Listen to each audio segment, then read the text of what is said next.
everyone, so welcome to today's video.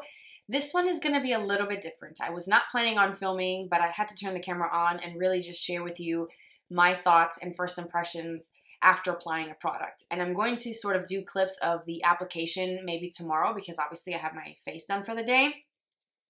But this powder is one that I've had in my collection for some time, and you'll hear me talk more about this as the video continues.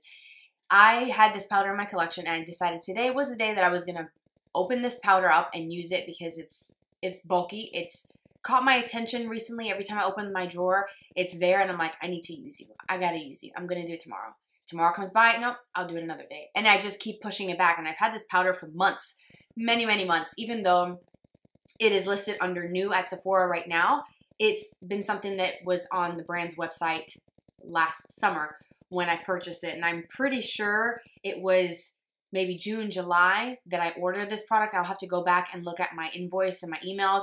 I'm pretty sure that's when I bought this product. So anyways, regardless of when, where, how, who, what, this powder just, I can't get on board with it. I really cannot get on board with how this looks under my eyes. So the powder is from Makeup Forever, and it's the new HD Skin Twist and Light. And the packaging is just enormous. It's really big, takes up quite a big of a footprint in my small makeup bags. And so what's different about this powder, and I guess the packaging is pretty unique as well, because it is got 3 shades, which we've seen loose powders with multiple shades. Think of like the Givenchy powder that has those different tones, and each tone is supposed to do a different thing, right? So what's different about this packaging is that it's got like this circular setup here where it's hollow inside, and what you do is you twist this bottom part, and when you twist that, you kind of release a little bit, if I can get it, it is a little hard. When you twist it a little bit, some of the product goes into the base of this little hole, and you get a mixture of these colors. So there is like a skin tone beige looking color, there's a pink and a blue, right? So instead of dipping my sponge in there, which is what I use to apply powder under my eyes, I poured it into the cap, okay? So there is a bit of a sheen and shimmer that I'm picking up, very faint, but it's there. I'm okay with that, not a big deal, right? So I thought, oh, these colors will be kind of nice mixed in together, and it'll just kind of give me a nice sort of set look and maybe a bright look because there's a little bit of pink. Look at my eyes. Look at my under eyes, okay? I can see the blue, okay? The blue. Like, what is going on? This blue is incredibly pigmented. It's a pastel baby blue, and that's exactly what it looks like under the eyes. I feel like this is probably one of the worst powders because of the tone. The actual powder finish itself is really nice. It's silky, it's smooth, it makes the under eye area look nice. However, it could just be the fact that I have the NARS, what is this, the Soft Matte Concealer. I have the shade Chantilly Light 1, which is what I use today as my concealer. And then I have my NARS Light Reflecting Foundation in Gobi Light 3 on today. So this concealer is beautiful. I love this stuff. So it could just be the powder on top of that, or maybe it is the finish of the powder. It looks so nice. It does look smooth, but it's blue. When I blend it, do you see how white that looks and bright? But then when you sort of blend it, and if you pick up some more of those like blue tones, it translates to blue under the eyes, and I can see blue. And you know, there is quite a bit of shimmer and sheen to this. There's a bit of a soft mica. I mean, the powder feels just really great. The silky kind of silica kind of feel to it. It's really nice. Okay, so I'm back, and I am struggling to kind of get through filming because I am not feeling well, and this cough just keeps lingering. Anyways, like I said before, was not planning on filming today. I was just gonna do simple, easy makeup, and I'll show you what I'm wearing around the eyes. But I figured it was kind of a little off in the clips before because my eyes weren't done, and it just, once you complete the eyes and the whole face, everything just kind of, all the pieces of the puzzle come together nicely. And I like the way the eye looks, like my makeup. I'm using some McGrath eyeshadows, but The under eye area, I just cannot get on board with. It looks very bright, and I really like that. I like the brightness of it because I have dark circles, and if I do my head like this, you may even still see some darkness coming through because I didn't put a lot of the NARS Soft Matte Concealer on, just a little bit to even things out. The whole point in my mind was to do something light and natural and soft today, but we're not there yet. We're not there. Anyways, I do like the finish of the powder. I just don't like the tone. I think that blue is just a little too pigmented, to be honest with you. So here we are. I have to set my under eyes before moving on to my eyeshadow, and we're going to give this powder another try. But this time I'm actually going to show you an actual demo because yesterday I just filmed my first impressions after applying because I was literally shocked at what my under eye looked like. So today we are going to set it together. So under my eyes I have my concealer. Today's concealer is from Rose Inc. and I decided to go with this one. I wear the shade LX030. I do feel like it's a pinch too dark. That's why I chose this one today instead of going with my Huda Beauty, which is what I was wearing in my last several videos. I can't get enough of that concealer. It's my favorite, but it is very bright already.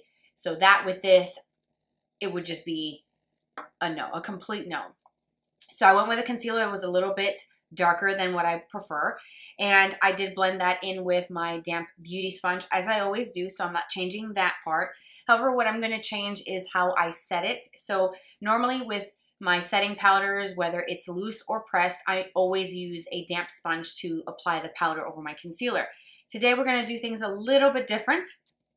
I'm going to use my setting brush from Real Techniques. Just any brush that is small to apply powder would work for this step if you are going to be using a brush for powder. Something small and fluffy does the trick. So we're going to use that brush, and I'm going to go ahead and just sort of twist this to release some of the product, and you do kind of like a slight turn, not a full turn all the way, and you get the product out of there. So what I did yesterday was I dumped it into the cap and then pressed my sponge to pick up product, as I think most people would do. Today, I'm going to first make sure I have no creasing under my eye.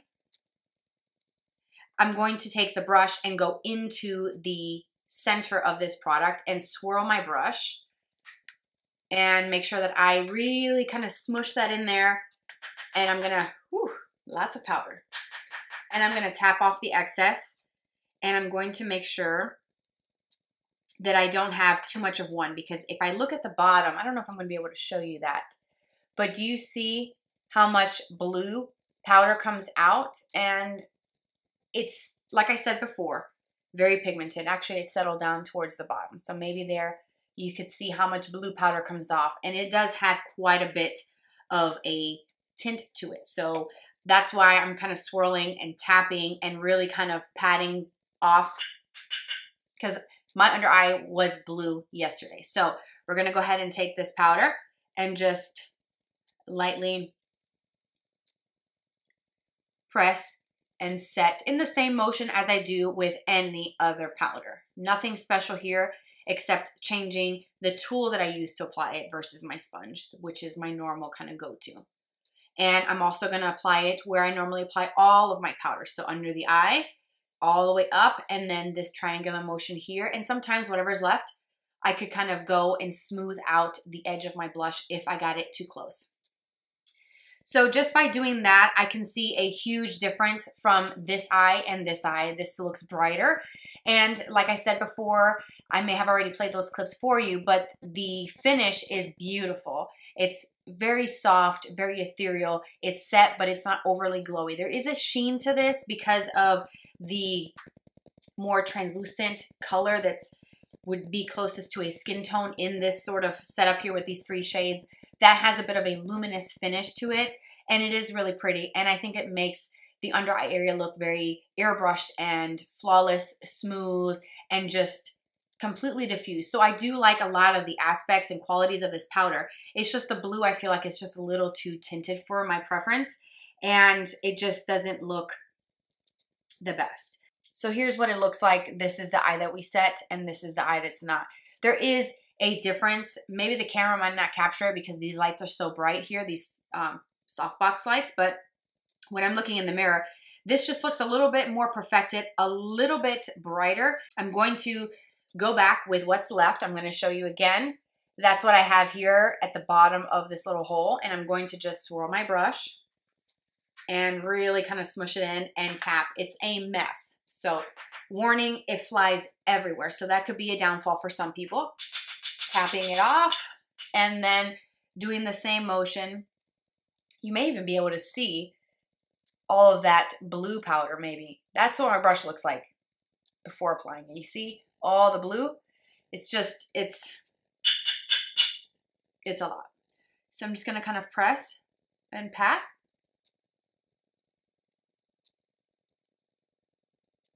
This is the problem. Do you see that blue cast? It may come off a little different, but in person, I can see all of this blue. This side was fine and it looks okay. It looks much better this side than yesterday, but this side compared to this side is obviously better, of course, but here you can see that cast of blue all through here. Again, I think I mentioned that in the clips that I recorded yesterday. It's the fact that you can't really control how much of each color is coming out. And if you're looking for some recommendations of some good setting powders that can give you a flawless under eye look that sets your makeup, doesn't cause any creasing, I will put some options in the description box that I absolutely love and 1000% would recommend. So stay away from this one. Just not a good one for Makeup Forever, unfortunately. So I'm going to finish the rest of my makeup and then you're probably going to see me again, but with yesterday's makeup to finish off the video. But this was just kind of like day 2 demo. I just wanted to share that with you because I try a lot of makeup and I like to share good things. But sometimes we try new things because we're intrigued by it, the product, the brand, the packaging, and it just doesn't measure up to our expectations or our personal preferences. And honestly, that's okay. That's just makeup. I mean, I could wash this off even though I don't really have time to do that right now just because I have to take care of my kids and I've got 4 little ones. So I don't have time to go and take everything off. So I'm going to wear this. I'm definitely going to wear this the rest of the day. But I just wanted to do a very quick video showing you guys what it looks like and giving you my thoughts in case you were wondering about this, in case it was on your wish list to purchase at some point from Sephora or even from Makeup Forever. I just don't, my first impression just doesn't really get me excited to use this again or to recommend it.